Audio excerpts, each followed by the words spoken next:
හයි cheese kottu කමුද? එහෙනම් එන්නකෝ.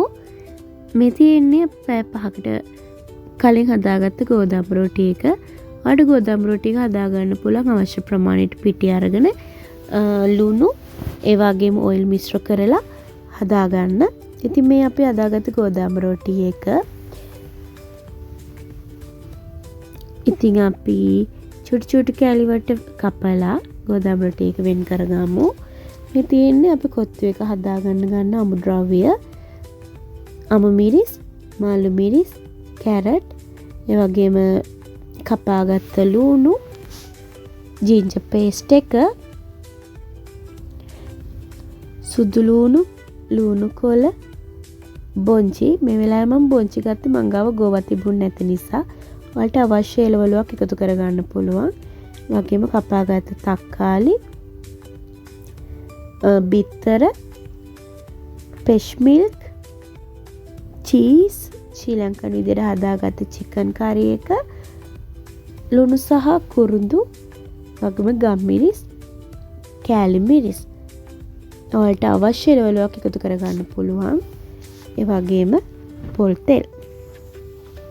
දැන් අපි අච්චයකට තෙල් ටිකක් දාලා අපි ලුණු සුදු ලුණු එකතු කරගමු. එකටම අපි කුරුඳු පොතු කෑල්ලක්, ඒ වගේම මිරිස්, මාළු මිරිස්, ගම් මිරිස් කුඩු, කෑලි මිරිස් කුඩු එකතු කරගෙන මිශ්‍ර කරගමු. එකටම අපි ලුණු එකතු කරගමු. ඒ වගේම බිත්තර, ඔයාලට එළවලු එකතු කරගන්න පසු වුණත් බිත්තර එකතු කරගන්න පුළුවන්. වගේම අපි එළවලු එකතු කරලා හොඳට මිශ්‍ර කරගමු.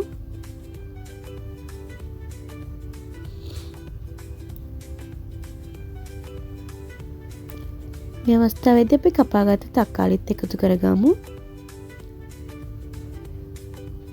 හොඳට මිශ්‍ර කරගන්න.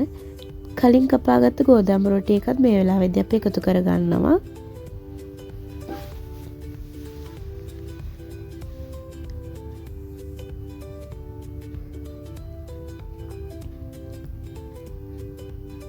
හොඳට මිශ්‍ර කරගමු.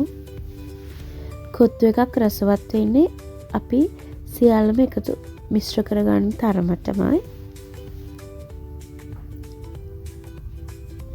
ඒ වගේම අපි කලින් හදාගත්ත චිකන් කරි එකත් එකතු කරගන්නවා.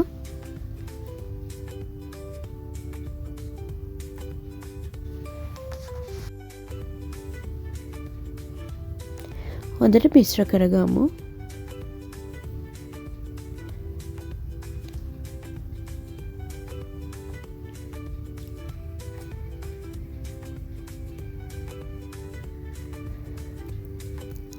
අපි දැන් හොඳට කොත්තු එක මිශ්‍ර කරගෙන තියෙන්නේ.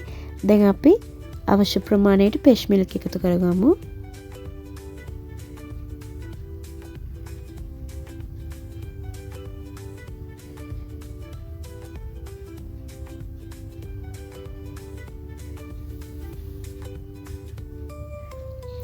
ඊට පස්සේ අපි මේක ආයෙම හොඳට මිශ්‍ර කරගෙන අවශ්‍ය ප්‍රමාණයට චීස් කෑලි එකතු කරගන්නවා. ආගේ රස අනුව, ආගේ කැමැත්ත අනුව.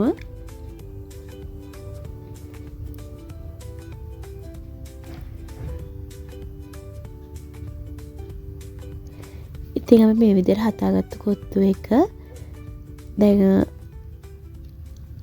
අපි හදාගෙන ඉවරයි. හරිම රසයි. ඔයාලත් හදලා බලන්න.